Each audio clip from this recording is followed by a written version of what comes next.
Okay, we're in Jeremiah 23. And I'm just going to let you know now. I have abandoned all hope of making it through Jeremiah by the end of this year. I'm pretty sure everybody probably came to that conclusion as well, because we're only in Jeremiah 23. I thought that potentially we would make it through, but we're making it pacing. I've realized something, and this is why we're going to go back to, we're not going out of Jeremiah 23, but just back to some fundamentals. So I have some things are very, very content heavy. And when we're reading to read versus reading to study, we kind of like blow through things. And Jeremiah is not one of those books we can really blow through. And as the climate is changing, probably both politically and I would say even prophetically, it's very important that we get some real key fundamentals under our belt. I didn't know. I shouldn't say that. I did. I knew that there was a lot of interesting stuff floating around in the YouTube streets and in like the studying streets. There's so much stuff. And I'm not, whenever I say something, even if I smile when I say it, I'm not laughing or making jest, like doing it in jest. I'm really like, my 10-year-old told me, she's like, why does your face do that? I'm like, I just wear everything on my face. Like some things I'm like, I'm just a little perplexed. Like, really? And so my face may give all of that as I'm talking about some of the things. But I mentioned that there's a lot of different flavors of things out there. And I don't want to just say it's alarming because I don't like to fearmonger, but it's kind of like a bit comical. And then some of it's a bit disturbing. And then some of it's a bit like, really? Like, so there's a lot of stuff out there. And so as I'm in Jeremiah, I realized something. The book is called The Book of the Prophet Jeremiah. And I don't know why. I don't know why. That just happened to be the most profound thing ever. I mean, most of the books of the prophets are the books of the prophets. So today we're going to dive into just 3 verses. We're going to cover verse 5, 6, and 7. And they're actually very positive verses. And I'm also gonna kind of dive into some Miss Frizzle style teaching. We're gonna go to a very, very biological and at some points microscopic level of just existence. And I'll kind of explain to you why. So I wrote a little note. I'm like, we're kind of going to jump onto like the scriptural, the spiritual magic school bus today. That's kind of what we're going to do. And you're like, wait, this has nothing to do with Jeremiah. It does. Trust me, it does. It really does.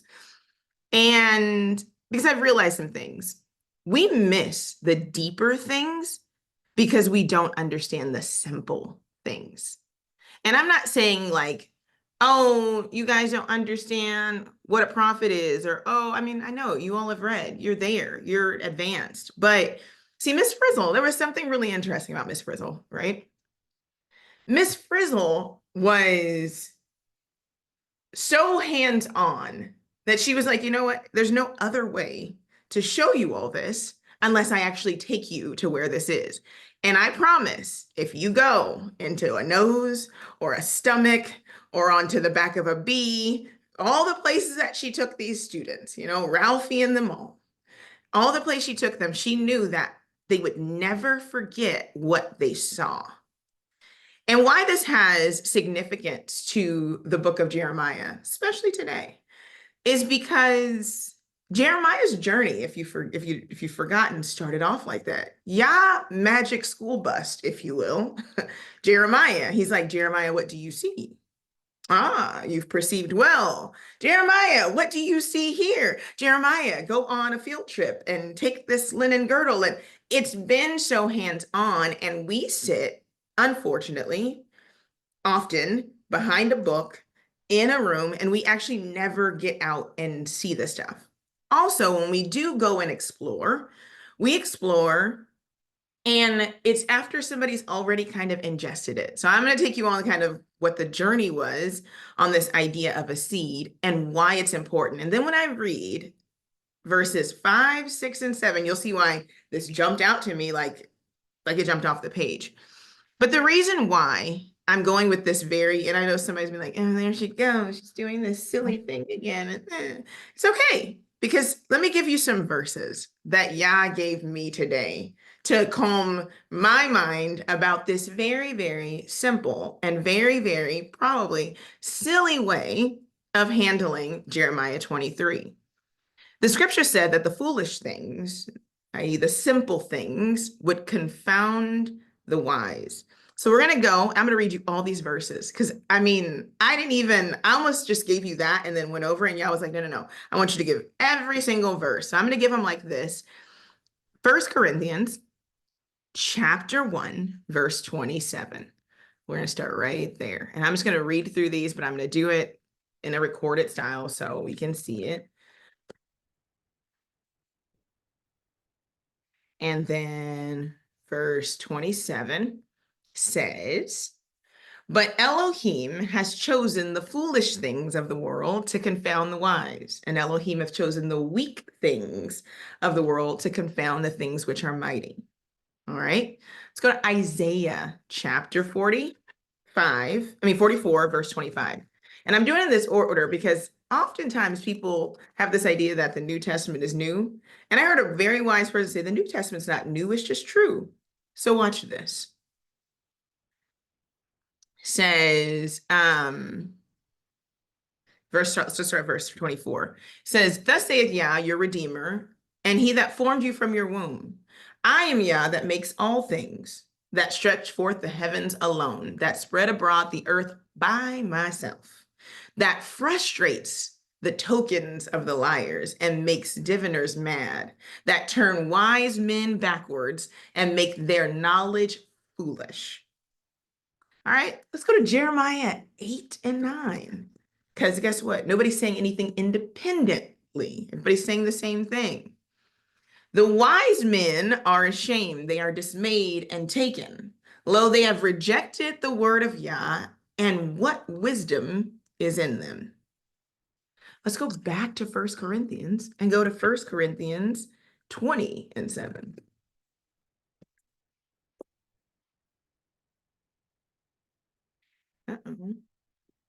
Maybe it's 2 Corinthians. Hold on. It might be it's second. Here we go. Hold on. Somebody find it for me if I lost it. Maybe it's 21. Hold on. I'm so good at writing these down. I was on a roll. Okay, let's see.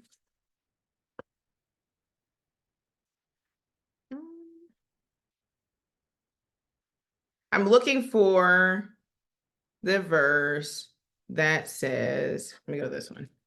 Here we go. 1 Corinthians 1:21. Okay. Right above that, it says, Here it is, verse 19. For it is written, I will destroy the wisdom of the wise and will bring to nothing the understanding of the prudent. Where is the wise? Where is the scribe? Where is the disputer of this world? Hath not Elohim made foolish the wisdom of this world? And then verse 21, for after that, in wisdom of Elohim, the world by wisdom knew not Elohim. And it pleased Elohim by the foolishness of preaching, by instruction, to save them that believe. And then the last one is Isaiah 29.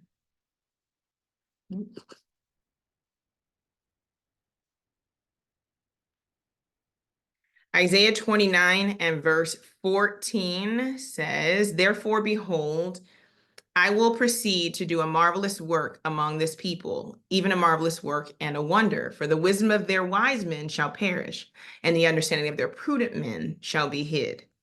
And it goes down to verse 19. It says, the meek also shall increase their joy in Yah, and the poor among men shall rejoice in the Holy One of Israel. So I believe personally that this is truer than true. We're a generation ever learning and never coming to the knowledge of truth. Actually, that is even more specific. It talks about the idea of them being ever learning and never coming to knowledge truth, connected to women specifically, women who are led by every wind of doctrine. I had an interesting encounter during the Sukkot. Met a woman. I was at a campsite, and we put up our little Sukkot banners on the outside of our campsite. And it was not a campsite where it was just, all people keeping Sukkot. It was just a campsite.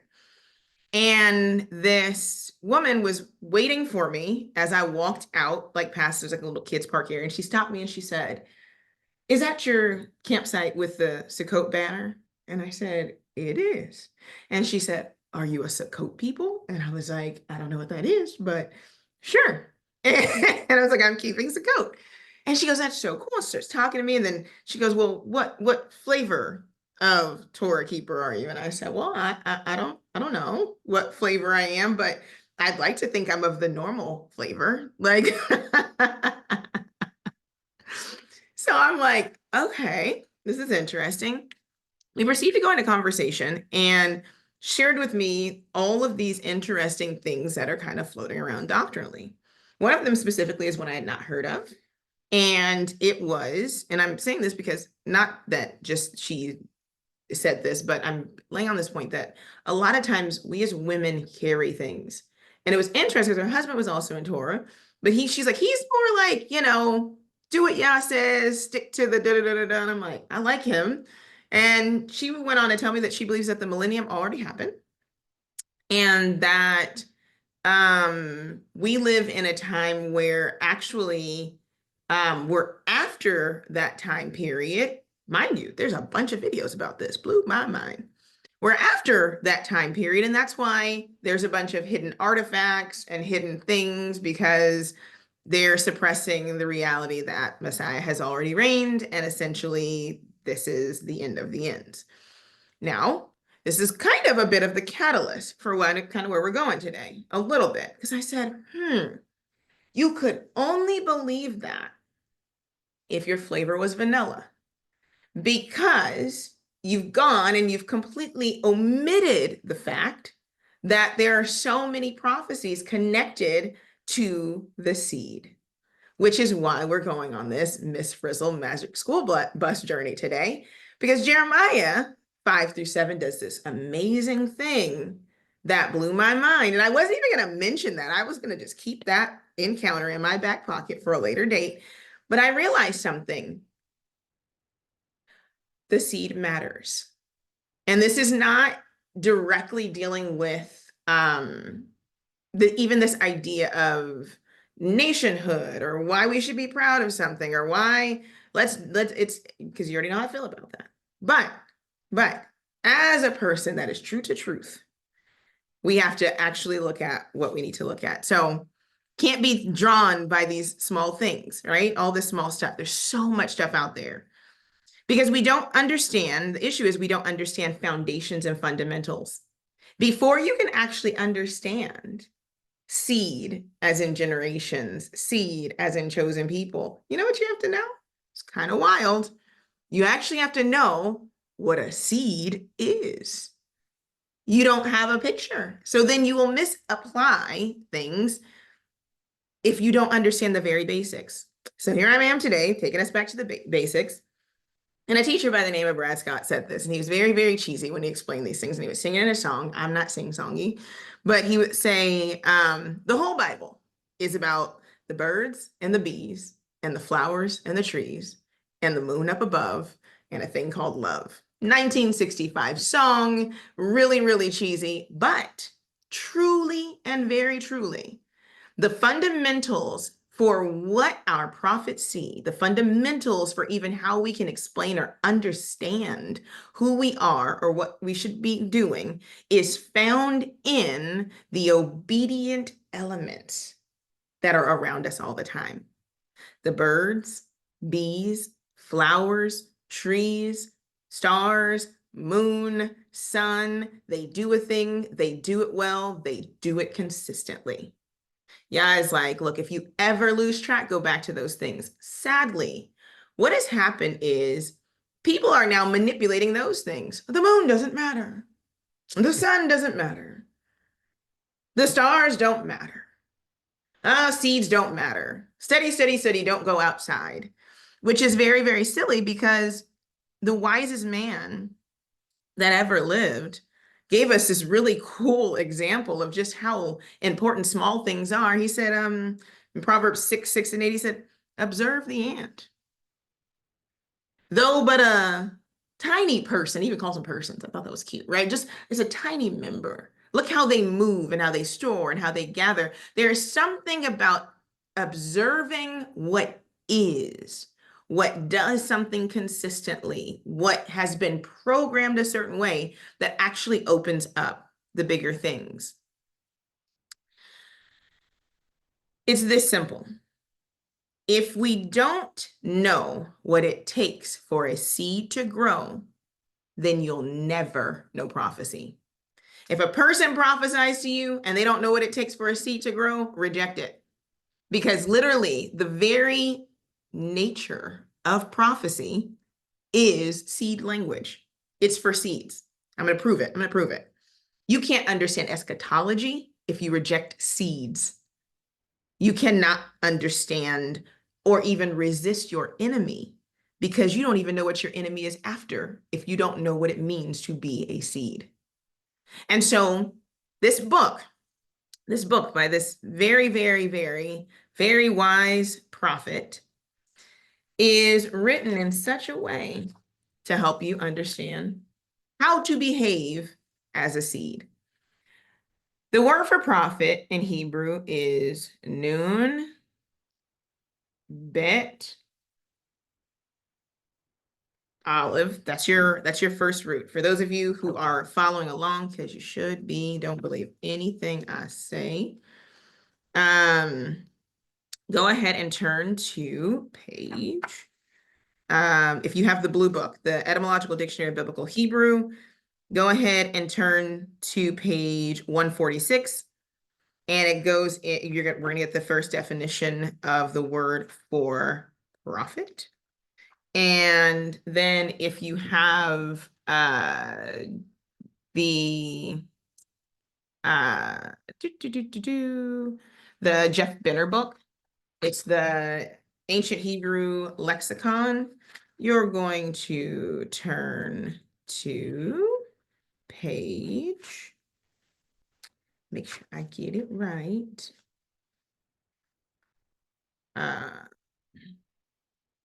Noon, bet. That is on page 179. So you're going to go to 179. And so the root word for prophecy, prophet, noon, bet, aleph, prophet, like the actual prophet is spelled noon, bet, yod, aleph. All right. So those are your two words. In a pictograph form, the noon represents a seed. And so it looks like, and I'm going to erase this bottom one so I can write it in. It looks like a seed, literally. So noon, it means seed, fish, activity, life.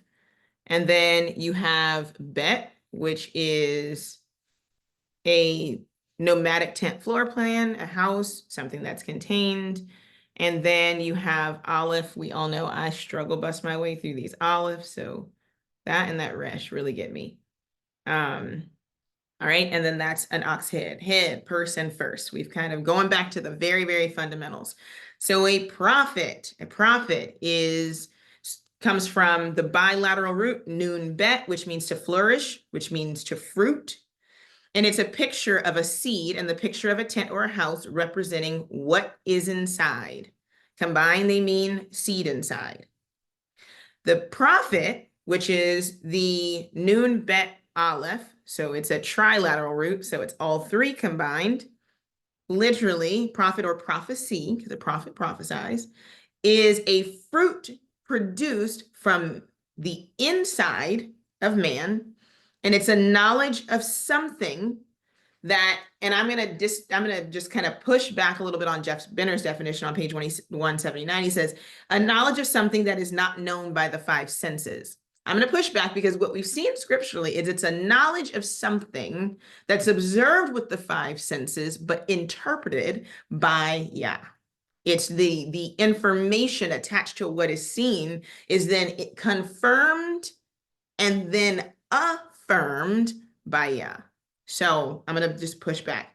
And then the idea of when you add that yod in, which is an arm, hand, work, deed, A prophet is one who actually does the physical labor, the lifting, the walking, the going, the speaking, the writing, and so forth. One who brings forth the inner fruit. Okay, so that is what a prophet is. Cannot understand what prophecy is if you don't understand what a seed is. So there's a video that I have, and it's up just so you can get a little background. There's a video up, and it's called The Scattered and Dispersed. And it's on YouTube because I kind of talk about how the people have been scattered and dispersed and how it's like taking seed and spreading it and, carefully placing it. That video is kind of important. Kind of will give you a little bit of background on some stuff we're going to talk about today if this is all new to you. It's called Scattered and Dispersed, I think. I'll post it on Patreon so you all have access to it if it's, not just readily available. So the book of Jeremiah the prophet, in this book, there is this beauty that we see of Yah giving this function of prophets. They are spiritual cultivators or gardeners, and they watch for decay on leaves, underwatering, bitter fruit, non-production of fruit, barrenness, and they keep a careful eye on the people who are supposed to be doing the work of also cultivating and feeding seed. And they're looking for what the nation produces. We're going to get into our first video. But before I get into the video, I'm going to give you one more word. And this word is the word for seed, because that's really important. We have a symbol for seed, right? That noon fish activity life shows you what it looks like and what is happening. But the word for seed in Hebrew is the word zera. And it is Zayin Resh Ayin. Zayin Resh Ayin. I'm going to give you the page in this blue book for those of you who are following along. Zayin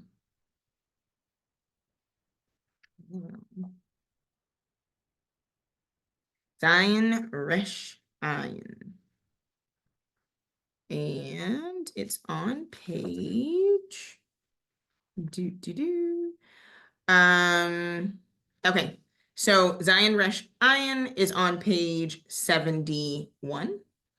And we have here this idea of to cast from a distance, or the spreading of seed, has to do with the idea of conception. And then I think it's in Daniel, it has to do with the seed of a legume. All right, and then I'm going to give you the same word from this Jeff Benner book. And it is going to be on page.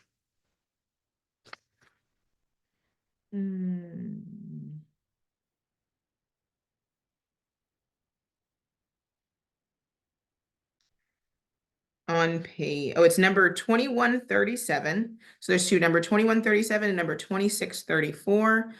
2137 is found on, make sure I have it correct so you all can go back and find it. 2137 is found on page 328. On 328. And there you have the word for zera, and it literally means to sow or seed. The sowing of seeds by scattering them across a field. It means to spread seeds on the ground. It is the idea of seed, like just literal seed.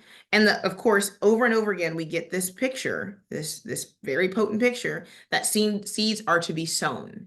When seeds are sown, something very interesting happens. They reproduce. All right, so we have that one, and then the other one was on, let me go back and give you that one. Told you we kind of jump around a bit in the beginning, and then we're going to jump into this video. The other one is 2634 in the Jeff Benner, 2634, and that's on page 419. Another word for the word seed is parad, which means to divide, dividing or separating out. So to divide and to separate. And then of course we all know our word noon. The idea for noon is seed, fish, activity, life. And if you go to Jeff Benner on page,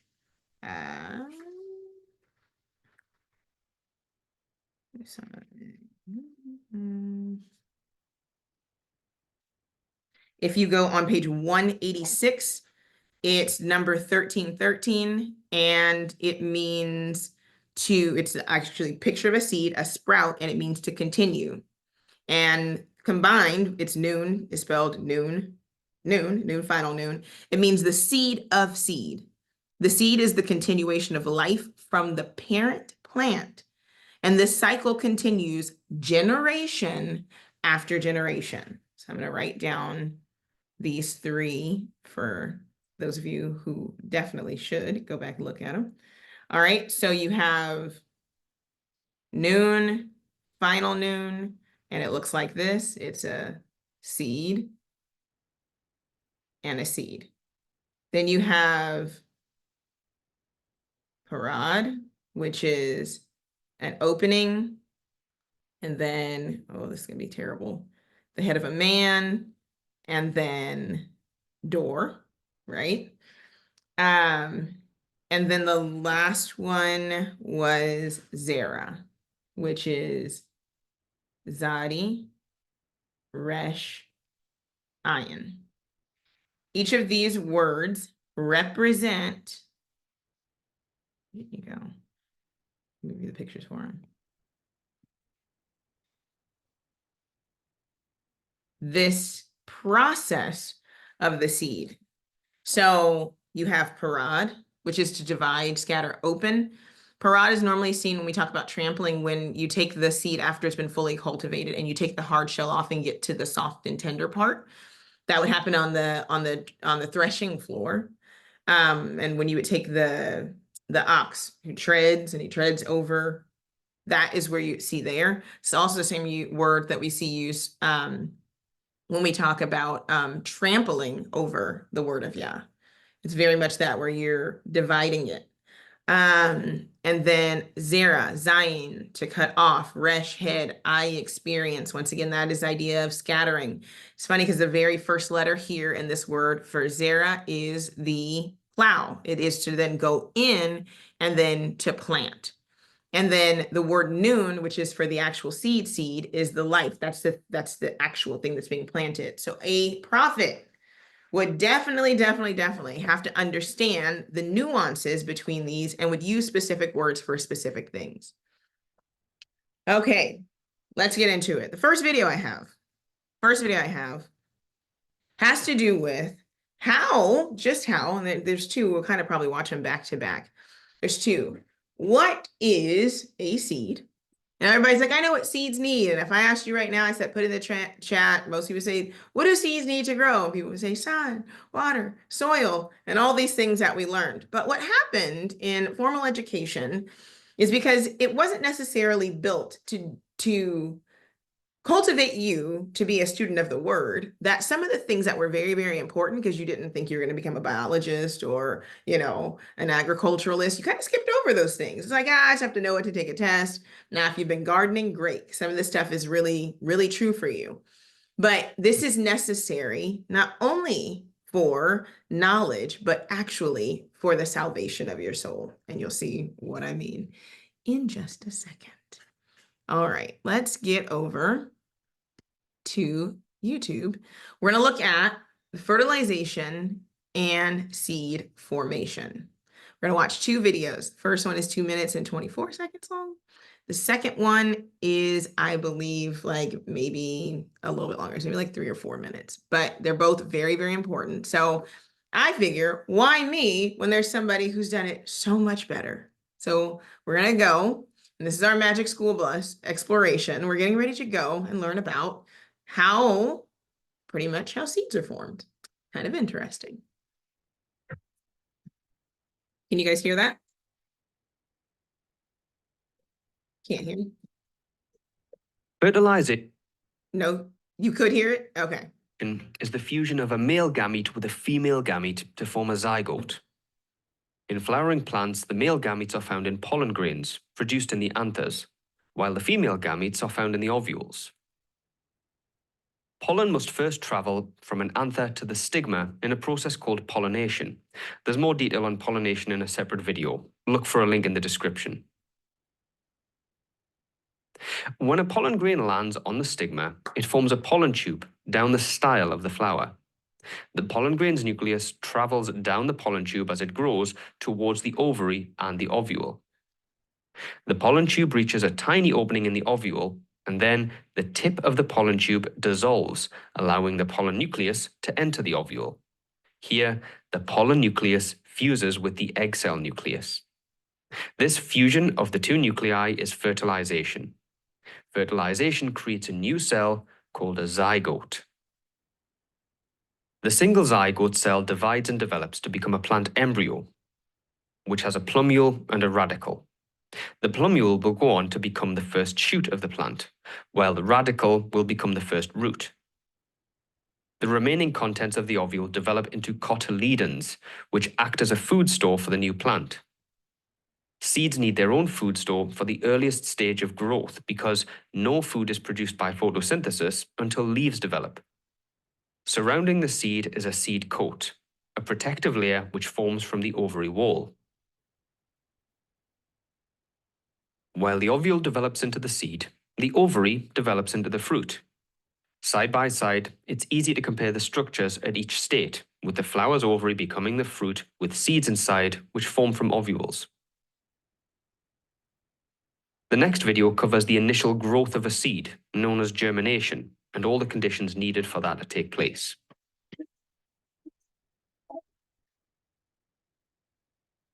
You're all like me, huh? Mind blown. Didn't know that an apple was just an upside down flower, right?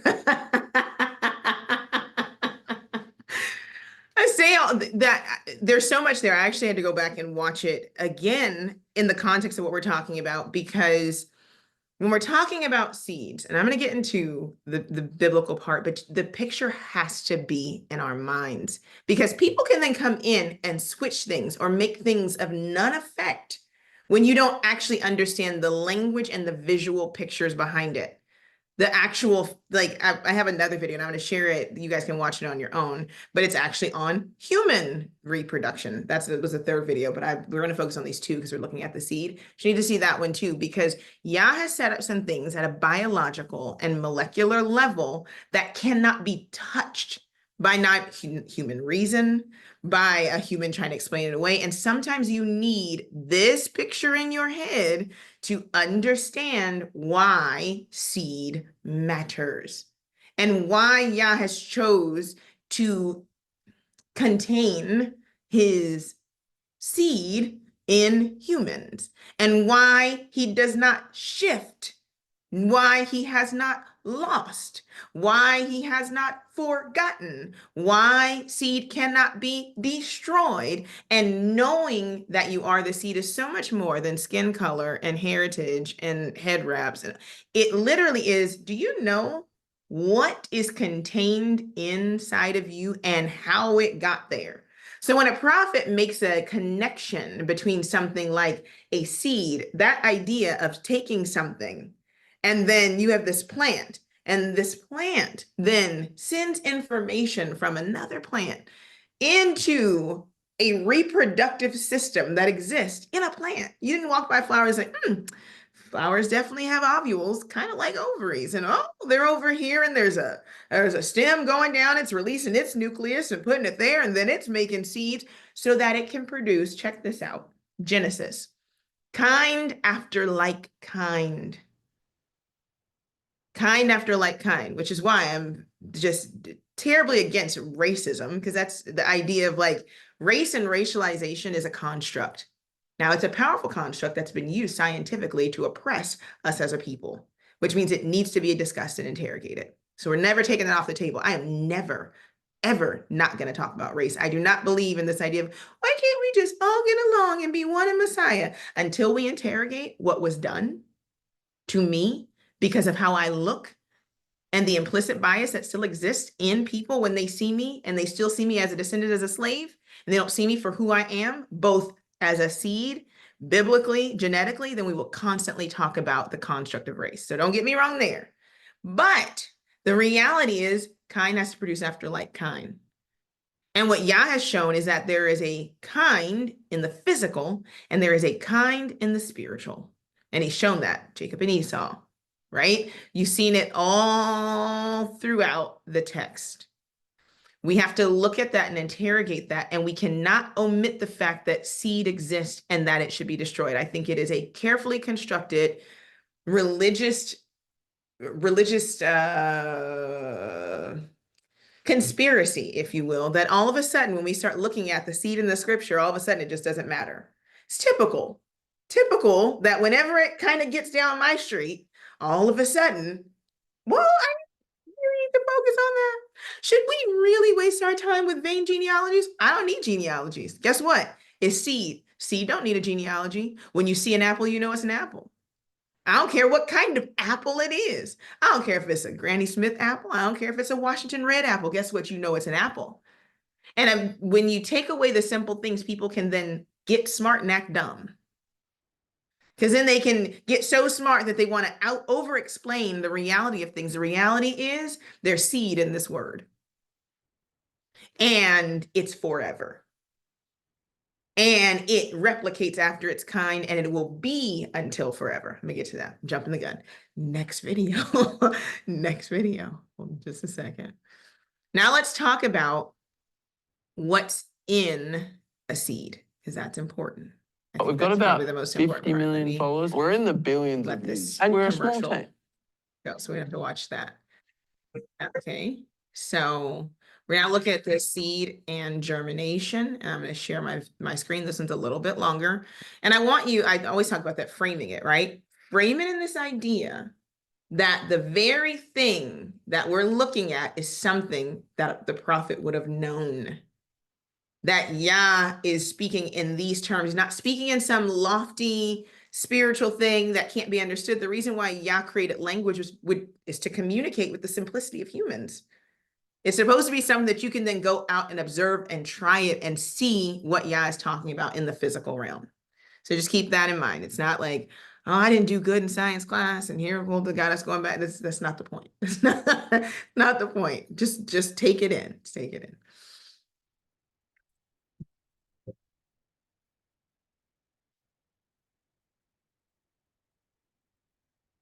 Germination is the start of growth of a plant from a seed. It's that first stage where the seed sprouts to become a seedling. And let's start by having a close look at the structure of a seed. Inside a seed is a plumule, which will go on to become the first plant shoot, and a radicle, which will form the first root. Seeds also have cotyledons, which act as a food store for the new plant until it's able to carry out photosynthesis. And they also have a seed coat, which forms a protective layer. If we look at the cross-section of this seed, you can see the plumule, radicle, 2 cotyledons, and a seed coat around the outside. As germination progresses, you can see a root system become established and the first shoot and leaves developing from what was the plumule. A few days later, the shoot has emerged from the cotyledons. You can see here the cotyledons have become leaf-like structures. These are known as seed leaves. They are green and able to carry out photosynthesis until the first true leaves, developed from the plumule, are established. Looking at all 3 stages side by side, you can see the changes over time. So what do seeds need to germinate? Let's start with some assumptions that people often make. Not all of these are correct, by the way. First, we usually make seeds grow by putting them in soil, so maybe seeds need soil to germinate. If you plant a seed, you water it, so water seems sensible. All plants need sunlight, so perhaps germinating seeds do too. Photosynthesis requires carbon dioxide, so that's a reasonable guess. Plants must respire, so perhaps the seeds need oxygen for respiration. Let's look closer at each of those ideas. First up, soil. Here are some seeds that I placed on wet tissue for a few days, and they're germinating just fine. No soil in sight. No, soil is not needed for germination. Water? Yes. essential for germination. Dormant seeds are dry, but the chemical reactions for growth and development can only take place in solution when molecules are free to move. What about sunlight? Well, remember, seeds can't carry out photosynthesis. Instead, they get their food from cotyledons. What's more, seeds often germinate while buried in soil where there's complete darkness. So, no, sunlight is generally not needed. There are exceptions to that, but I won't go into them today. Next, carbon dioxide. Well, we know this is required for photosynthesis, but think again about our soon-to-germinate seed. There are no leaves, and there's often no light, so no photosynthesis. So no, carbon dioxide is not required for germination. What about oxygen for respiration? Yes, this one is essential. Growth and development require energy, and this is released via respiration. Remember that this type of respiration requires glucose and oxygen. Glucose is already supplied in the seed from the cotyledons, but oxygen must be supplied from the air if germination is to succeed. There's one more thing, a warm temperature.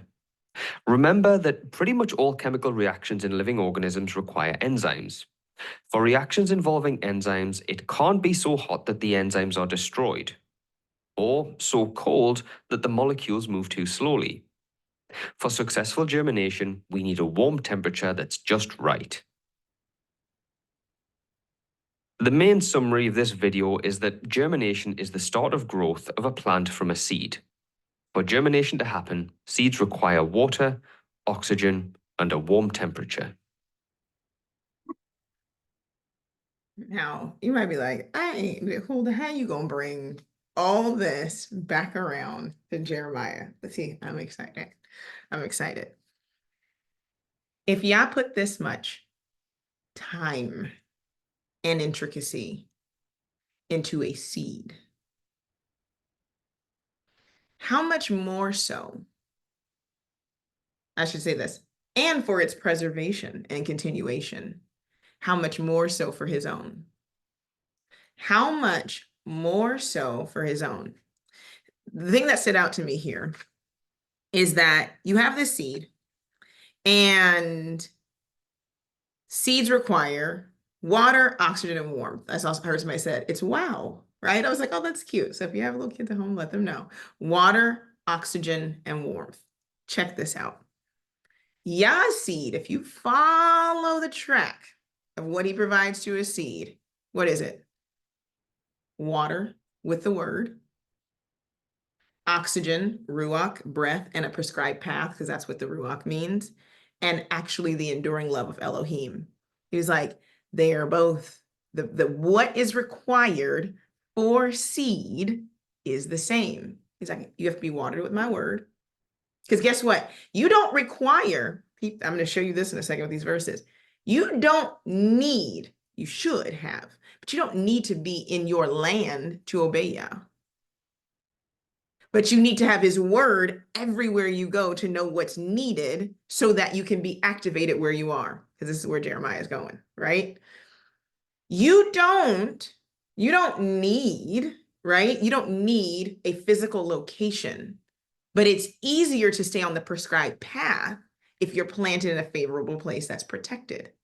So he's like, if you do and obey my word and you let my word be a light into your path and a lamp into your feet, you can be better led and better follow the Ruach. You'll be seen as one who has my breath in you. And Yah's love has to endure because guess what? The cultivation of the seed into a plant, the cultivation of the seed generation after generation needs to be passed down. That's why he does not completely wipe out his people. That is why, if it wasn't about endurance and seed, then it wouldn't matter. He could have done like with Moses, like, I'm just going to wipe out all these people and start over with you.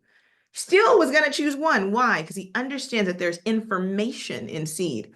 Speaking to a friend of mine yesterday, and we were talking about this, and this is as political as I'm going to get right here. I get it. We are people who like to support our people. But one of the really nasty things about this whole election time is you literally, if you break it down, you have a candidate who's running on one thing, killing babies. That is what the Democratic Party is running on. Reproductive freedom. I'm going to blow your mind because I tend to just sit back and think about things and keep them simple. Do you know that you have reproductive freedom when you choose to have protected sex? That is the very first chance at reproductive freedom. There is nothing, not even biblical, not ever, where it comes down that a person can be raped and abused. All these things they're saying, they don't want you to have abortions if you are going to die. That's not even, it's not the conversation. It comes down to human sacrifice. So this is like the craziest year I've ever watched in my life of anything. It's like an episode of craziness. And the reality is, while we don't understand seed, they do. And when you talk about taking genetic information that has been pre-programmed and will only exist in that variation of that cell and seeds that come together, when those two people come together, it'll only exist once. The chances of getting that same exact connection again and again it's nearly impossible. Statistically, it's impossible. Two parents will come together, same seed, same egg from the same humans, and it will produce genetic variation every time. So I was telling the girlfriend of mine, I said, what's trippy is when we talk about artificial intelligence or just storage of information, if right now I said, I'm going to go down to Google and delete their hard drive, just wipe it out. It's just information. It's just information. It's just information that's been stored. People have put it in there. Let's just delete it. I will go to prison for that because now that information is protected. Now there's intelligence that's stored in those servers, whether it be from Google to Amazon to Apple, so forth. That information is protected. There's literally laws and debates and suits and everything about the information that you just gather and who it belongs to when you use your telephone. Because your engagement with their systems has created information, and it's been so much information gathered over time. Oh, yeah. So much information gathered over time that to get rid of it would be almost like it would be against humanity. Because we could never gather that kind of that information or that variation of technology ever again, because it's been so much input over a period of time. How much more so the human genome? That when two people come together, there is so much technology and so much information, and the powers that be know it, so much information, a seed and an egg, that when you decide to terminate that life, they won't let you throw it away. They wait, but before you throw it away, we need those stem cells and we need that information. Why? Because it is valuable. And because we don't understand seeds and we don't understand technology and we don't understand information, we have very, very, very intellectually evil, but smart people doing terrible things because we don't understand the value of a seed. And if you can convince the whole world not to understand the value of a seed, and I know it's gonna be like, here you go down this crazy hole. But if you convince the whole world not to care about the value of the seed, it also permeates into the religious world. Because and that's where you get things like replacement theology that does still exist within Hebrew circles and Hebrew root circles and Messianic circles and Jewish circles and so forth. Because guess what? Then we can say it doesn't matter. That is the eradication and the wanting to abort the woman who is literally trying to bring forth this seed. And if you can convince people to do it in the natural world, then you can also convince people that it's not important in the physical world. And the seed is so important to scripture, so much so that while the Elohim of heaven and earth is keeping oxygen and all of these things in balance, he's keeping a careful eye on just a few of a remnant that are just kind of scattered around because his whole plan includes this seed? If you don't believe me, let's go ahead and look at this. Oh, I have to also add this, false prophets, because I have to connect the false prophets to the people who don't, the people who promote the eradication and destroying of seeds. False prophets, what they're set up to do. And that's why with all this stuff going on, you have to view people kind of through these lenses. The whole point of a false prophet, if the true prophet is to reveal that, hey, you're a seed and in you is everything you need. In you is literally has been put everything you need. So then if in you is everything that you need, then what do you think the adversary is coming for? Right? The adversary is coming for that little storage inside of the seed. That's the nutrients that it needs to just make it past the first germination phase before it can actually even receive sun, before it can actually even fully receive the nutrients from the photosynthesis process. The adversary is like, oh, I got to get to it right there. See, some of us know that we're the seed, and that's it.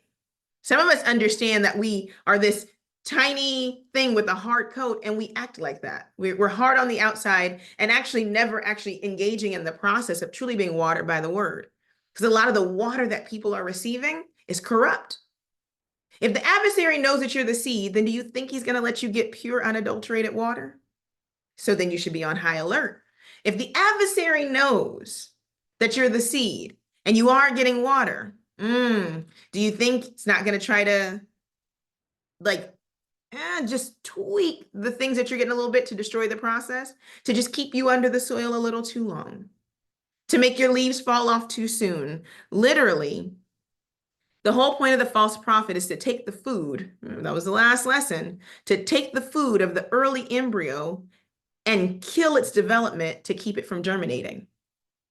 And if it can't fully kill its development, then it makes it sick. So what happens to a seed that has a genetic defect? If a seed is cultivated in a certain environment, or if it's not cultivated in the right environment, what will happen is the seed won't produce as it's supposed to. I had jalapenos that wouldn't get hot. I didn't know why. I was taking too good a care of them. I learned that jalapenos get hot peppers get hot when you stress them. So you have to kind of take them out of their normal routine. Every plant has a prescribed way that it needs to be handled. Guess what? The adversary knows how this particular seed needs to be handled. He also knows through thousands of years of engaging with humans how to disrupt and how to insert bad information into the genetic process. All of a sudden, that whole thing in the beginning makes sense. How can one man do something to affect everybody? I've seen it in one generation. If I put my cucumbers next to my watermelons, guess what happened? My watermelons were green inside, not red. In one generation, sowing diverse seed, adding in information that shouldn't be there could corrupt. And that's just adding in information.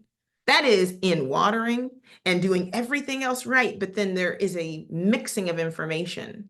If you knew, like you knew that you were a seed and the most rare of seeds, and in this day and age, the most rare seeds with the most rare of information, what would you do to protect it? What would you do to protect it? The adversary is not trying to protect it. The adversary is like, I want you to sow and grow diverse. I want you to plant a good vineyard and for it to then come up with bad fruit. Because guess what? The seeds are in the fruit. You saw that from how the seeds are cultivated. The flower turns into a fruit, and then contained in the flower at the center were those seeds. See information.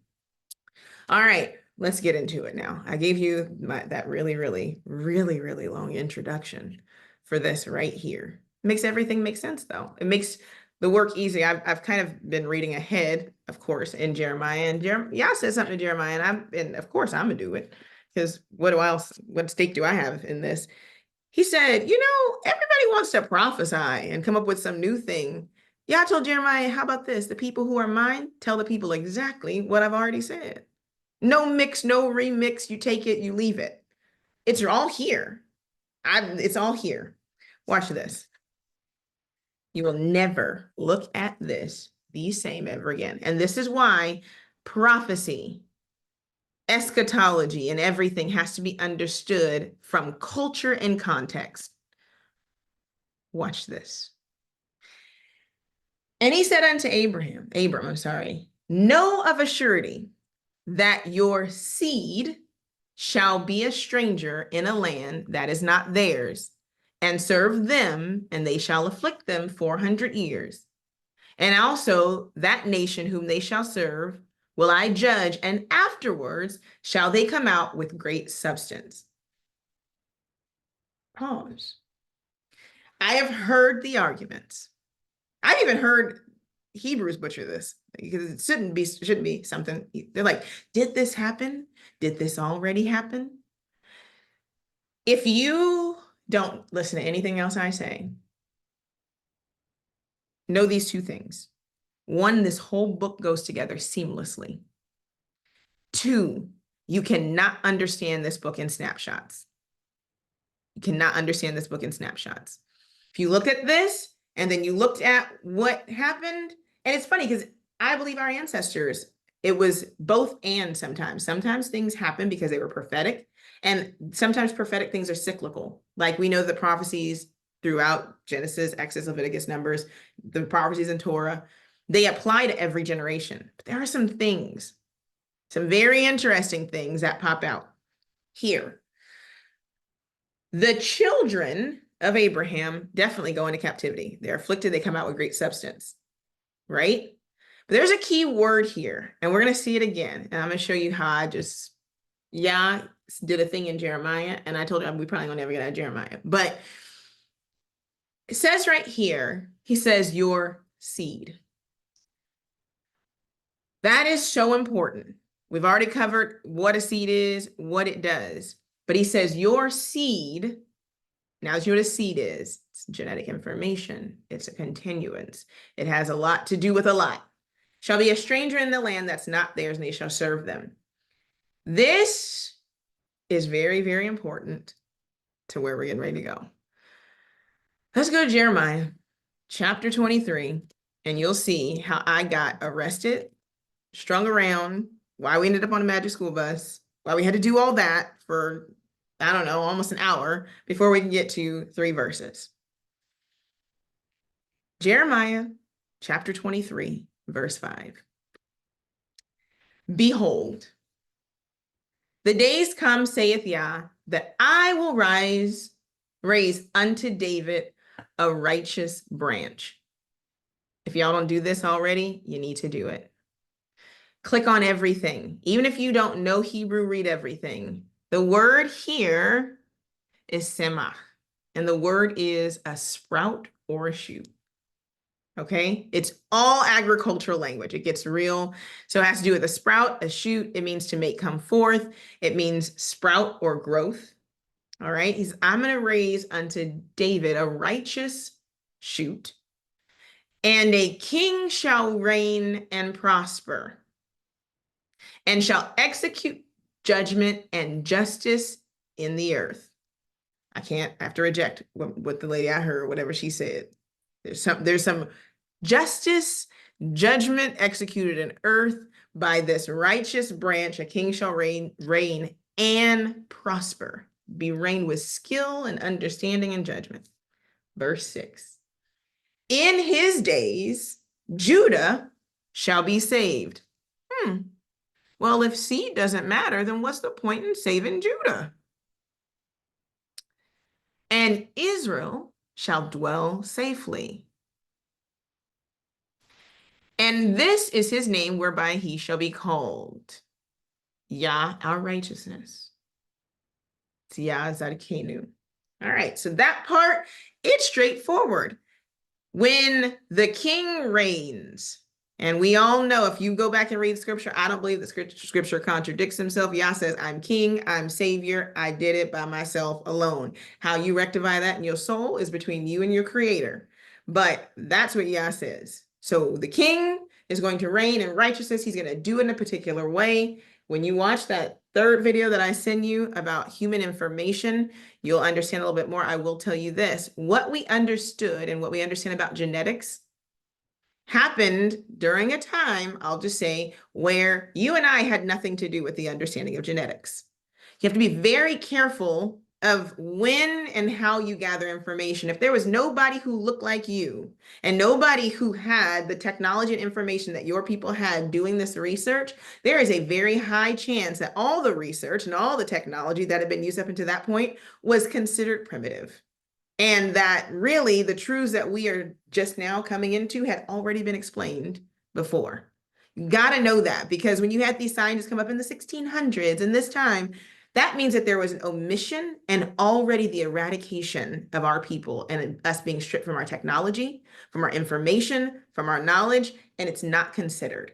So for a particular period of time, it was assumed that only men carried in them genetic information and that women were just, the thing that grew the child. But we now know that a child inherits genetic information from both their mother and their father. They're both, if you will, seeding in the process, which makes Genesis chapter 1 go, right? There is information that is housed both in the mother and the father. I just want you to look at that. Just keep that in the back of your mind. All right. Verse 7. This is where it is. And then the rest of this is just me reading verses. Therefore, behold, the days come, saith Yah, that they shall no more say, Yah liveth, which brought up the children of Israel out of the land of Egypt. But Yah liveth, which brought up and which led the seed of the house of Israel out of the north country and from all the countries whither I had driven them, and they shall dwell in their own land. Two different things we see here. And it gives us some insight to that Genesis 15:13. The children of Israel. The word for children here is Benai. They're the sons of. And that means that there is children who have been birthed, and of course the sons and the children have seed.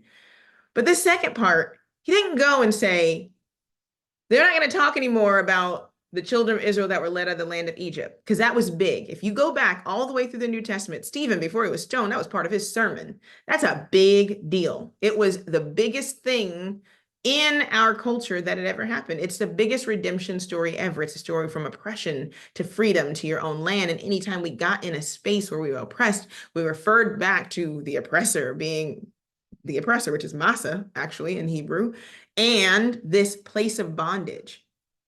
It's such a consistent theme. We've heard it, even if you were in Christian religious constructs, you heard it preached in sermons, especially if you were in a Black church. It was always a part of the redemption story. But he tells Jeremiah, I'm going to make that story like it never happened. Because this part right here, when Yah that lives brings up and brings out the seed of the house of Israel out of the north country and from all the countries where I had driven them, they shall dwell in their own land. He'd be like, it'll be so much bigger because, see, people thought that Yah forgot who was his. That's the issue. See, sons, you don't lose sons and daughters, but seeds are at such a small, minuscule, microscopic level that people can say, well, I don't know. Like, we forget that we don't think of it anymore. I guess like just how people don't think about COVID anymore. You don't remember that people say, we don't know where the tribes are. We don't know where the lost tribes are. All of a sudden, that's not even a conversation anymore. That's not even the dominant conversation anymore, where for many people who are listening right now, that's all they've ever heard. Who are the people? I don't know. We know that this one group, but the other tribes, they're just lost. All of a sudden, that's not the dominant conversation. It's because Yah does not lose. He is not misplaced or mishandled his seed. And because twofold, one, the righteous branch is connected to his seed. He never has lost sight to the redemption. This is the redemption of the whole world, because Yah's plan is never foiled, is also intertwined into your scattering and dispersing. So if I'm going to have to scatter and disperse my seed, you don't think I'm going to keep a careful eye on them? Especially when their awakening and their cultivation and their sprouting and their growth in my word and with my ruach and with my enduring love is going to actually attract everybody else. I can't lose sight of them. I wouldn't be a good Elohim. Watch this. Deuteronomy. I'll show you this part of this. We're just going to read, then I'm just going to drop the mic at the end. That's how it's going to go, okay? Deuteronomy. Don't ever forget these, because a lot of people, especially when they teach concerning who we are or what's supposed to happen, sometimes it can become negated. And what Yah is doing is so beautiful for the seed. We don't really have anything to worry about. That's why I don't really deal with a lot of things. The first readings are going to be really long. Second ones are going to be just verses, but we need to recap here. Deuteronomy chapter 29. These are the words of the covenant. Here, this word for covenant is literally a contract. With a contract, you receive food. You receive a dietary portion. You receive a plan. A covenant is equivalent to that storage and that information that's inside of a seed. It's a contract between, if you will, that Elohim, the power that exists, and the information that's within that seed. Yah has a covenant with creation. That's why everything still grows, it goes through the cycle. And in the same way that he has a covenant with creation, he has a covenant with his seed. Whether or not you agree that you have to participate in that covenant does not determine whether or not the blessings or the curse for you are activated based upon your participation. These are the words of the covenant which Yah commanded Moses to make with the children of Israel in the land of Moab, besides the covenant that he made with them in Horeb.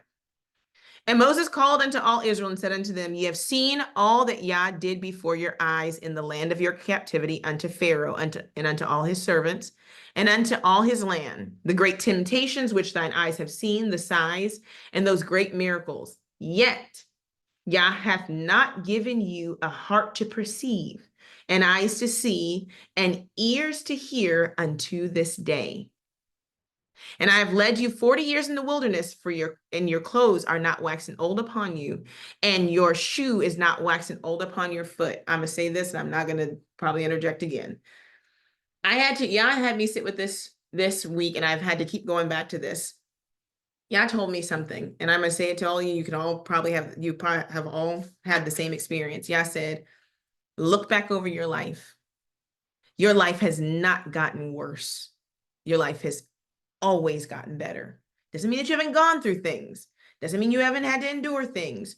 But on the other side of everything I've taken you through, it's always gotten better. It's like, see, you didn't have eyes to perceive it or ears to hear it in the moment. But if you look back and you thought about how things were going to turn out, and you look at where you are right now, and you've been walking with me, you can say with a surety that I have been here every step of the way. It's what Moses is telling the people. He says, you have not eaten bread, neither have you drank wine or strong drink, that you may know that I am Yah, your Elohim. And when you came into this place, Sihon, the king of Heshbon, and Og, the king of Bashan, came out against us to battle, and we smote them. And we took their land and gave it for an inheritance unto the Reubenites and the Gadites and the half tribe of Manasseh. Keep therefore the words of this covenant and do them that ye may prosper. He's like, see what happened when you obeyed? Ye stand this day, all of you before Yah, your Elohim. Love this part. Your captains, your tribes, your elders, your officers with all the men of Israel, your little ones, your wives, the stranger that is in your camp, from the hewer of the wood to the drawer of the water, that you should enter into covenant with Yah, your Elohim, and into his oath, which Yah, thy Elohim, hath made with thee this day, that he may establish you today for a people unto him, and that he may be unto you Elohim, as he has said unto you, and as he has sworn unto your fathers, to Abraham, to Isaac, and to Jacob, neither with you only, if you don't think Yah cares about seed, neither with you only do I make this covenant and this oath, but with him that standeth here with us this day before Yah Elohim, and also with him that is not here this day. Yah sent his covenant and embedded it all the way through. There is this teaching going around with different people that says, well, you don't have to do it like that. You don't have, let me tell you something. I don't care if Fred Price say it. I don't care if Matthew Nolan says it. I don't care if whoever, Benai Israel, I don't care who, if somebody comes along and tells you that this doesn't apply to you anymore for any reason, they're lying. The truth ain't in them. Because the covenant is more than just laws and rules. Don't let anybody teach you to despise your inheritance. Your inheritance, your life, the continuation of the good that Yah has done for you is embedded in your connection to this moment. They don't understand how the spiritual genetics have made it through into the physical. That's not our business. We are a living testament that it is true and that we were counted. We were counted when Yah was making covenant with his people. And we are grateful to be counted and seen. But Yah doesn't just stop there. So he goes through and he tells them, don't serve the gods. Go through and read the rest of this. Let's go to Deuteronomy chapter 30, verse 3. Now I'm like, should I just keep? I'm just going to keep reading. Why not? And ye have seen their abominations and their idols, and the stones, silver, and gold, which are among them, lest there be any among you, man, woman, family, tribe, whose heart turneth away this day from Yah your Elohim, and goes to serve the gods of these other nations, lest there should be among you a root that bear gall and wormwood. Because look, the genetic information should be good at this point. He's like, you should know. And it come to pass when he heareth the words of this curse that he bless himself in his heart, saying, I shall have peace, though I walk in the imagination of my own heart. To add drunkenness to thirst, Yah will not spare him. But then the anger of Yah and his jealousy shall smote against that man, and all the curses that are written in this book shall lie upon him, and Yah shall blot out his name forever from under heaven. Why? Because it corrupts the seed. It passes down bad information. We get upset when Yah cuts off things, but you don't understand it's the preservation for the whole. If Yah didn't cut off certain people, certain nations, certain things, then guess what? We would be way worse off than we already are down here on the back end of the genetic pool and of the spiritual seed flow. Yah knew what he was doing. And Yah shall separate him unto evil out of all the tribes of Israel, according to all the curses of the covenant that are written in the book of this law. So that the generation, why? He tells you, so that the generation to come of your children that shall rise up after you, and the stranger, because this is not just physical, it's spiritual too, and the stranger that shall come from a far land and shall say, when they see the plagues of that land and the sickness which Yah hath laid upon it, and that the whole land thereof is brimstone and salt and burning, that it is not sown, nor beareth, nor any grass groweth there, like the overthrow of Sodom and Gomorrah, Admah and Zeboim, which Yah overthrew in his anger and in his wrath, even all the nations shall say, wherefore hath Yah done this unto this land? What meaneth the heat of this great anger? The men shall say, because they have forsaken the covenant of Yah, their Elohim, of their fathers, which he made with them when he brought them forth of the land of Egypt. When a person tells you not to do the covenant, it takes away your connection too. Because that's how a lot of people, why these people look like this? Why are they so downtrodden? If you take away this marker, it takes away everything. It's necessary. That's why nobody can come along. No person, and I'm not against, like I said, it's not a race thing. But if a person of a different flavor decides to teach this word and omits these parts, they do a disservice and they do violence to us as a people. It is violence to us as a people. And it says, because they have forsaken the covenant of the Elohim of their fathers, which he had made with them. That's what they're supposed to be teaching us. It's not supposed to be teaching anything else but that. Why does it happen? That's why. And worship gods whom they did not know, whom that he had not given them. And the anger of Yah was kindled against this land to bring it all the curses that are written in this book. And Yah rooted them, all agricultural language, out of their land in anger and in wrath and in great indignation, and cast them into another land as it is this day. The secret things, peep this, how it goes into that. The secret things belong unto Yah your Elohim. But this stuff that we just read that's revealed, that belongs to us and our children forever, that we may do all the words of this law. And it shall come to pass, I'm getting to verse 3 of 30. When all these things are come upon you, not if, but when, the blessing and the curse, which I have set before you this day, and you shall call them to mind among all the nations. Remember, he says, I'm going to gather them, the seed from the north country, from all the countries I have driven them, among all the nations with which Yah your Elohim have driven you. And you shall return unto Yah your Elohim, and shall obey his voice according to all that I command thee this day, you and your children, with all your heart and all your soul, that then Yah your Elohim will turn your captivity and have compassion upon thee, and will return and gather thee, just what Jeremiah said, from all the nations which Yah your Elohim has scattered you. These are agricultural terms that have everything to do with seed. 1 Kings chapter 8. First of all, this was not something new to our people. It was just true. 1 Kings chapter 8, verse 47. 46.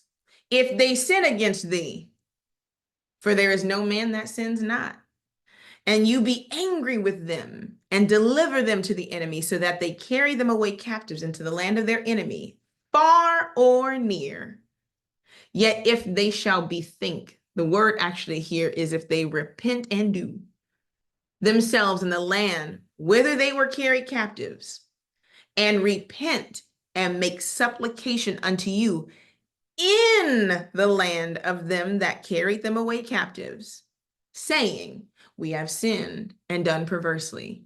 We have committed wickedness, and so return unto thee with all their heart and with all their soul in the land of their enemies, which led them away captive, and pray unto thee toward their land, which you gave their fathers. How could they be carried away, detached from land and heritage, and still be known?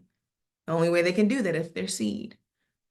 He says, and pray unto their land, which you gave their fathers, the city which you have chosen, and the house which I have built for your name. Then hear thou their prayer and their supplication in heaven, your dwelling place, and maintain their cause, and forgive your people that have sinned against you, and all their transgressions wherein they have transgressed thee, and give them compassion. That's part of what the seed needs. Before them who carried them captive, that they may have compassion on them. For they are your people, your inheritance, which you brought forth out of the land of Egypt from the midst of the furnace of iron.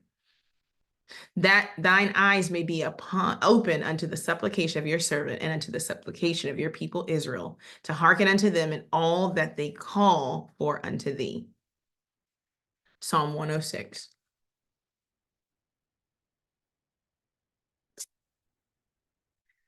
Praise ye Yah, oh give thanks unto Yah, for he is good, for his mercy endures forever. Who can utter the mighty acts of Yah, and who can show forth all his praise? Blessed are they that keep judgment, and he that doth righteousness at all times. Remember me, O Yah, with the favor that thou bearest unto thy people. O visit me with your salvation, that I may see the good of the chosen, that I might rejoice in the gladness of your nation, that I may glory with your inheritance. We have sinned with our fathers. We have committed iniquity. We have done wickedly. Our fathers understood not the wonders in Egypt. They remembered not the multitude of your mercies, but provoked him at the sea, even at the Red Sea. Nevertheless, he saved them for his namesake. What is the namesake? The namesake is the information that has been put inside his people. His name is on them. His stamp is on them. That he might make his mighty power to be known. He rebuked the Red Sea also, and it was dried up. So he led them through the depths, as through the wilderness, and he saved them from the hand of him that hateth them, and redeemed them from the hand of the enemy. And the waters covered their enemies. There was not one of them left. They believed his word, then believed they his words. They sang his praise. They soon forgot his works. They fainted not for his counsel. They waited not for his counsel, but lusted exceedingly in the wilderness, and tempted Elohim in the desert. And he gave them their requests, but sent leanness into their souls. They envied Moses also in the camp, and Aaron, the saint of Yah. The earth opened up and swallowed Dathan, and covered the company of Abiram. And a fire was kindled in their company. The flame burned up the wicked. They made a calf in Horeb, and worshipped the molten image. Thus they changed their glory into the similitude of an ox that eateth grass. They forgot Elohim, their savior, which had done great things in Egypt, wondrous works in the land of Ham, and terrible things by the Red Sea. Therefore he said that he would destroy them, had not Moses, his chosen, stood before him in the breach to turn away his wrath, lest he should destroy them. Yea, they despised the pleasant land. They believed not his words, but murmured in their tents, and hearkened not unto the voice of Yah. Therefore he lifted up his hand against them to overthrow them in the wilderness, to overthrow their seed also among the nations, and to scatter them in the lands. They joined themselves also to Baal Peor, and ate the sacrifices of the dead, thus provoked him to anger with their inventions, and the plague brake in upon them. And then stood up Phinehas, and executed judgment, so the plague was stayed. And that was counted unto him for righteousness unto all generations forevermore. They angered him also at the waters of strife, so that it went ill with Moses for their sake, because they provoked his spirit, so that he spake unadvisedly with his lips. They did not destroy the nations concerning whom Yah commanded them, but were mingled among the heathen, and learned their works, and they served their idols, which were a snare unto them. I don't know how we read this book and then got here and then let somebody tell us. Anyways, yea, they sacrificed their sons and shed innocent blood, even the blood of their sons and their daughters, whom they sacrificed unto the idols in Canaan. And the land was polluted with blood. Thus were they defiled with their own works, and went a-whoring with their own inventions. Therefore was the wrath of Yah kindled against his people, insomuch that he abhorred his own inheritance, and he gave them into the hand of the heathen. And they that hated them ruled over them, and their enemies also oppressed them, and they were brought into subjection under their hand. Many times did he deliver them, but they provoked him with their counsel, and were brought low for their iniquity. Nevertheless, he regarded their afflictions when he heard them cry, and he remembered for them his covenant, and repented according to the multitude of his mercies. He made them also to be pitied of all those that carried them captives. Save us, O Yah, our Elohim, and gather us from among the heathen, to give thanks unto your holy name, and to triumph in praise. Blessed be Yah Elohim of Israel from everlasting to everlasting. And let all the people say, Amen. Praise ye Yah. You don't think Jeremiah knew this? This is stuff where they go, Psalms, David, read about how he praised Yah. Why nobody tell us to read Psalm 106? Why? Why was 106 like in the pocket? In the way back bottom of the pocket, folded up like a tiny receipt or something? Why? Because would you, if you read Psalm 106 and you rehearsed that, you would look around, you're like, I can't eat the sacrifice of the dead. So Dia de los Muertos and Halloween can't be for me. That can't be it. I can't eat the candy to the idols. I'm sorry. We wouldn't even touch it. And I will give this. The older generation was a lot more in tune with some of this stuff. There's just certain things you didn't do. But what would you have thought if you read things and gather me from the heathen? You're like, wait, but the people in Israel live in Israel. They're not with the heathen. How? Why would you need to be gathered? Where would you have been scattered? See, scattered would have put a completely different picture in our mind. All right. It didn't stop there. Psalm 107. Oh, give thanks unto Yah, for he is good, for his mercy endures forever. This is the most intricate part of the cultivation of the seed. Water, right? Ruach, and then mercy, endurance, love. Let the redeemed of Yah say so, whom he hath redeemed from the hand of the enemy, and gather them out of the lands from the east and from the west and from the north and from the south. If he's gathering from the east and from the west and from the north and the south, then you cannot just have one group of people who are able to claim heritage or seed lineage when Yah has told you where they are. They're not north. They're not just north. They're not just south. They're not just east. They're not just west. He said, I know where the seed is gone.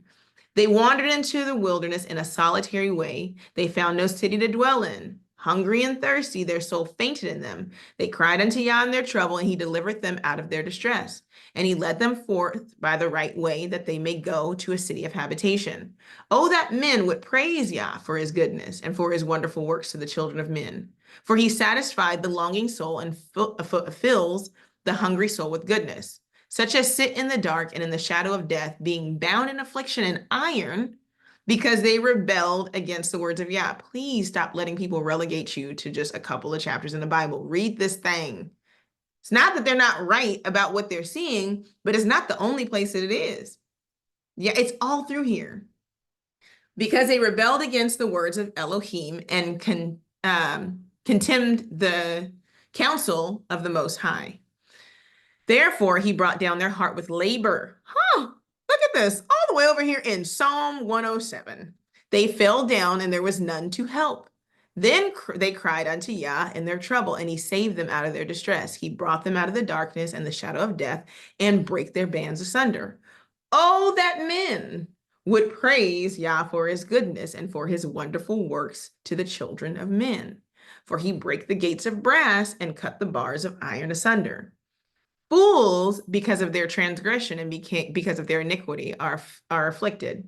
Their souls abhorreth all manner of meat, and they draweth near unto the gates of death. Then they cry unto Yah in their trouble, and he saved them out of their distress. He sent his sword and healed them, and delivered them from their destructions. Oh, that men would praise Yah for his goodness and for his wonderful works to the children of men. And let them sacrifice the sacrifice of thanksgiving, and declare his works with rejoicing. That, y'all already see it. Go ahead. So I should just let somebody else read it. They that go down to the sea in ships, that do business in great waters, these see the works of Yah and his wonders in the deep. For he commandeth and raiseth the stormy wind, which lifts up the waves thereof. They mount up to heaven, they go down again to the depths. Their soul is melted because of trouble. They reel to and fro and stagger like drunken men, and are at their wits' end. Then they cry unto Yah in their trouble, and he bringeth them out of their distress. He make the storm a calm, so that the waves thereof are still. Then are they glad because they are quiet. We have so many stories with this. So he bring them into their desired haven. Oh, that men would praise Yah for his goodness and his wonderful works to the children of men. Let's go on. Isaiah 11:11.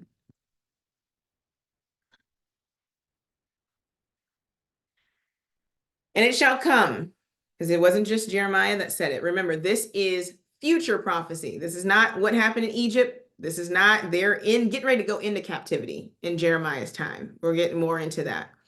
This is true prophecy concerning the seed. Before he talks about it, we get so many pictures of Yah and his people and him redeeming them, him calming seas. We get that, of course, when we talk about Hamashiach and him standing up. Everything that happens in this word is then played out. But check this out. And it will come to pass in that day that Yah shall set his hand again, a second time, to recover the remnant of his people. I don't know if I can stress it enough. I've already said it. Don't let people tell you that the remnant of his people don't matter. Just don't. Where is he going to get them from? Let's go into it. Because he hasn't lost anybody. He's giving this to the prophet. And this prophet, of course, is prophesying over the children of Israel as they've been scattered. Remember, in Isaiah's time, you know, the northern tribes go off, and he does not forget where they go. They may forget, we may forget, Yah doesn't forget. He lists places. I don't care if you change maps, name of places, move it around, flip it upside down, Peterson projection it, make it small, make it big. That don't matter to Yah.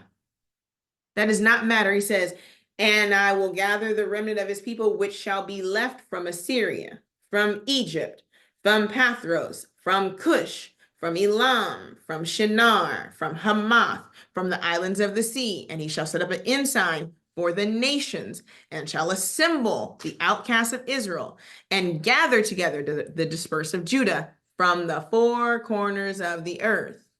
The envy also of Ephraim shall depart, and the adversaries of Judah shall be cut off. Ephraim shall not envy Judah, and Judah shall not vex Ephraim. But they shall fly upon the shoulders of the Philistines toward the west. They shall spoil them of the east together. They shall lay their hand upon Edom and Moab, and the children of Ammon shall obey them. And he goes on. Yah, nothing's lost on Yah. Nothing. Isaiah 43:5. Fear not, for I am with thee. I will bring thy seed from the east and gather thee from the west. I will also say to the north, give up, and the south, keep not back. Bring my sons from afar and my daughters from the end of the earth. Yet even every one that is called by my name, for I created him for my glory, and I have formed him, yea, I have made him. He says, look, bring forth the blind people that have eyes and the deaf that have ears, and let the nations be gathered together, and let the people be assembled. Who among them can declare this and show us former things? Let them bring forth their witnesses that they may be justified, or let them hear and say, it is truth. Yah goes even further in one of the verses. I don't know if I'll get to it today, but he says, go ahead and just say it. Our parents, because they have to confess this too, have inherited lies.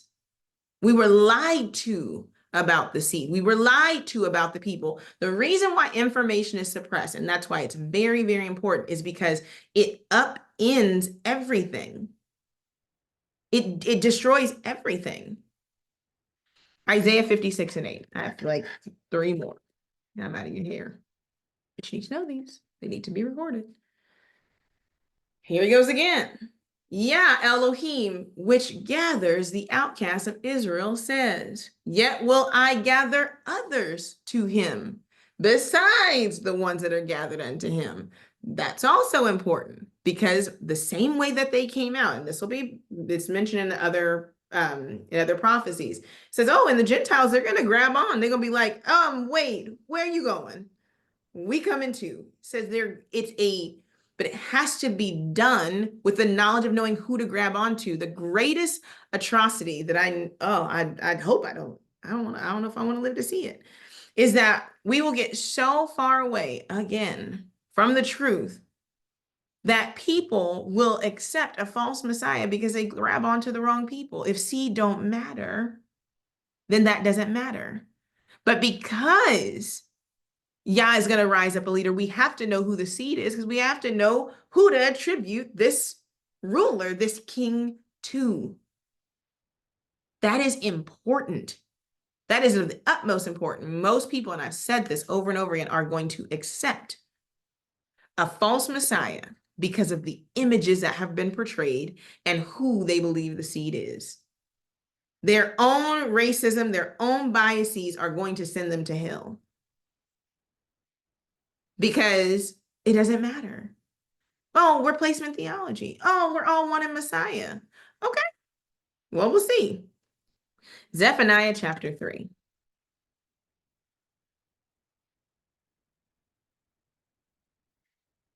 Woe to her that is filthy and polluted, to the oppressing city. She obeyed not the voice, and she received not correction. She trusts not in Yah. She drew not near to her Elohim. Her princes with her are roaring lions. Her judges are evening wolves. They gnaw not the bones till the morrow. Her prophets are light and treacherous persons. Oh, not prophets, right?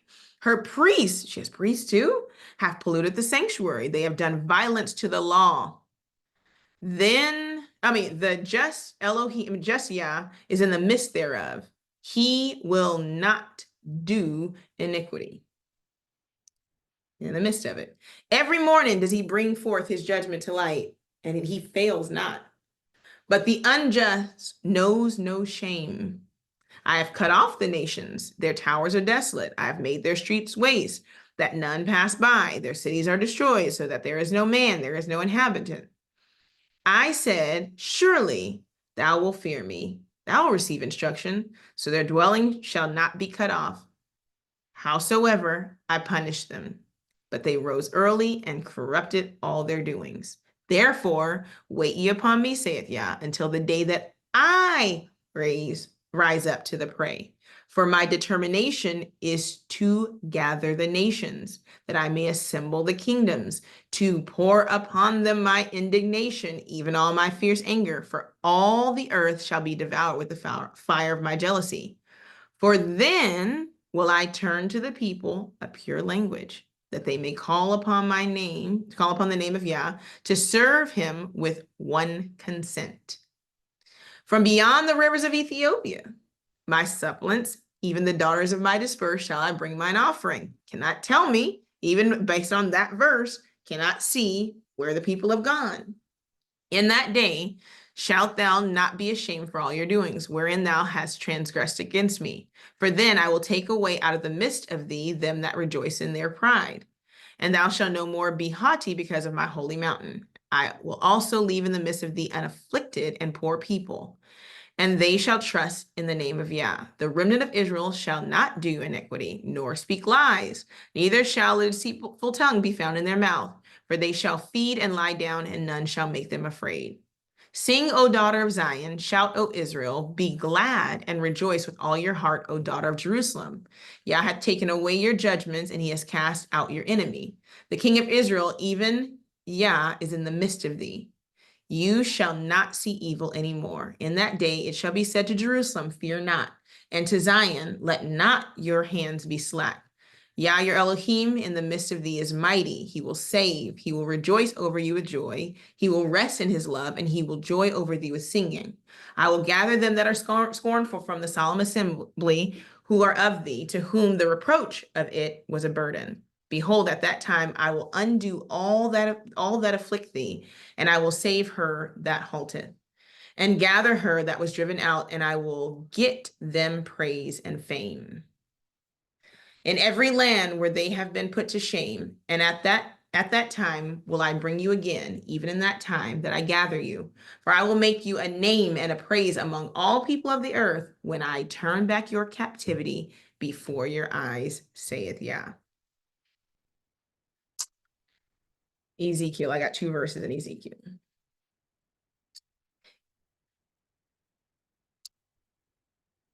And I will bring you out from the people, and will gather you out of the countries wherein you are scattered, with a mighty hand, and with a stretched out arm, and with fury poured out. And I will bring you into the wilderness of the, no, not the wilderness of Costa Rica, into the wilderness of the people, and there will I plead with you face to face, like as I pleaded with your fathers in the wilderness of the land of Egypt. So will I plead with you, saith Yah your Elohim, and I will cause you to pass under the rod, and I will bring you into the bond of the covenant. Wait, why would he redeem them and bring them into the bond of the covenant if, we have freedom now? And I'm hearing this preached by Hebrews. It's not that we're doing it because we're in the law.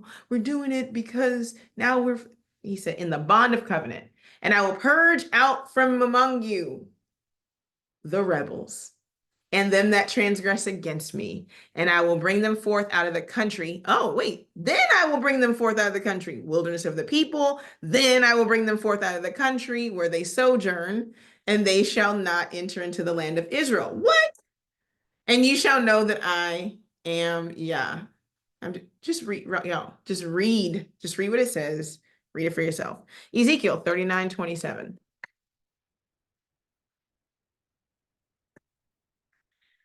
When I have brought them again, from the people and gathered them out of their enemies' lands, and am sanctified in them in the sight of many nations, then shall they know that I am Yah their Elohim, which caused them to be led into captivity among the heathen.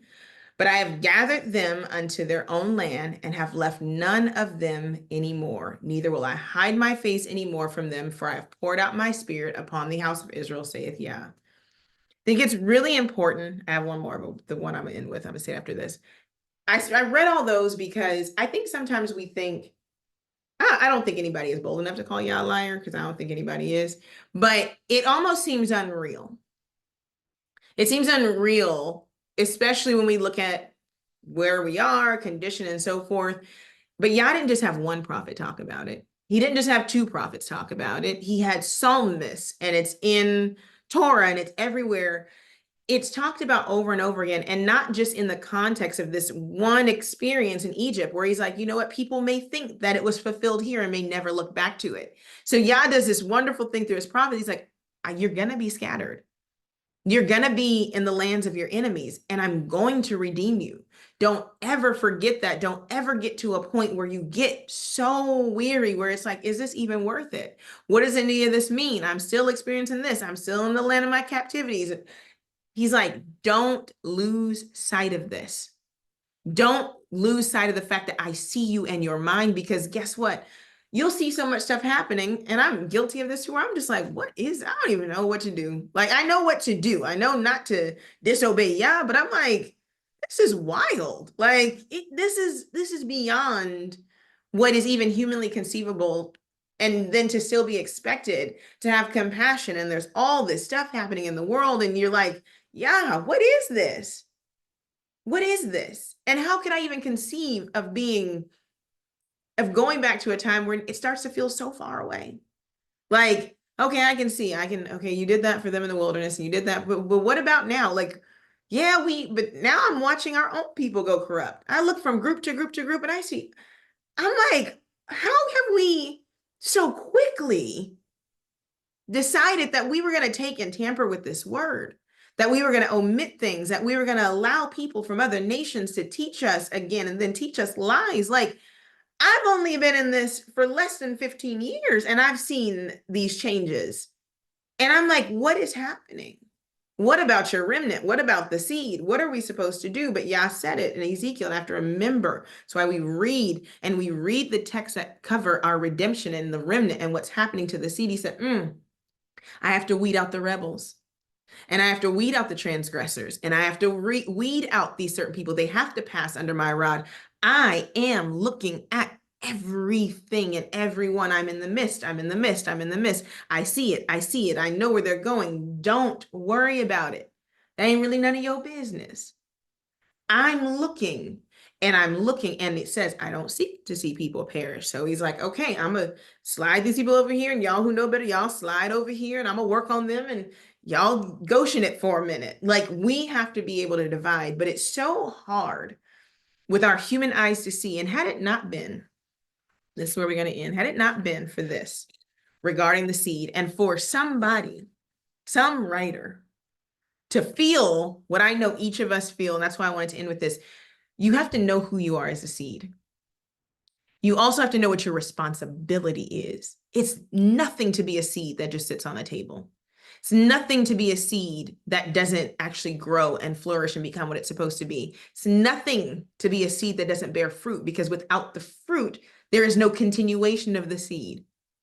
It's nothing.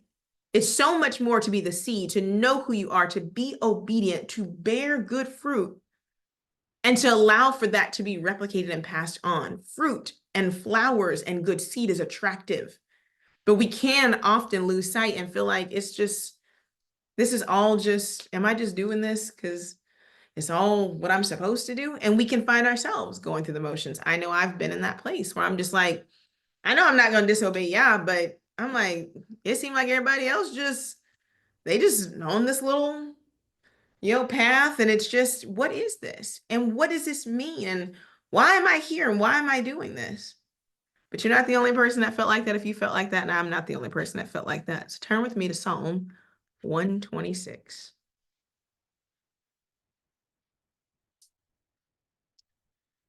And actually, this psalm is a beautiful psalm. And as we exit, And I know it feels like that a lot more as we exit Sukkot, for those of you who actually do like really unplug and get to be with people. And, you know, it has a different kind of feeling because you're reminded that you have to go back. It's like, oh, this wasn't, it's not this time, it's not real. And as we live, it feels like that. As we do, and we like, shoot, I be feeling like that. Like when I be having a good day, I'm like, oh yeah, I had a good day. You gonna come back today? I think you can make it today. And it's, we have those moments, and this song of ascent is important. And it's something that our ancestors understood, and it's embedded because we understand the redemption of the seed. We understand the redemption of the remnant. We understand that those who come into the fold and walk alongside Yah, and the stranger that is attracted to the fruit that is produced from the obedience to Yah and consumes it and understands that they too should be walking in that way. All of this is a part of this journey. Yah scattered us and sent us out so that the people could be redeemed. He used what we did to put us amongst people so that he could rise us up. So it's foolish to me that we get in the land of our captivity and do the things that we were told not to do. Oh, if we would just reread Psalm 106 and see what our ancestors did and say, oh, does that sound like me? But this psalmist, the Psalm of Degrees, feels what I think we feel, and this is how we're going to end. Psalm 126, verse 1. When Yah turned again the captivity of Zion, we were like them that dreamed. Then was our mouth filled with laughter and our tongue with singing. Then said they among the heathen, Yah hath done great things for them. Yah hath done great things for us, wherefore we are glad. Turn again our captivity, O Yah, as the streams in the south, that they that sow in tears shall reap in joy. He that goeth forth and weepeth, bearing precious seed, shall doubtless come again with rejoicing, bringing his sheaves with him.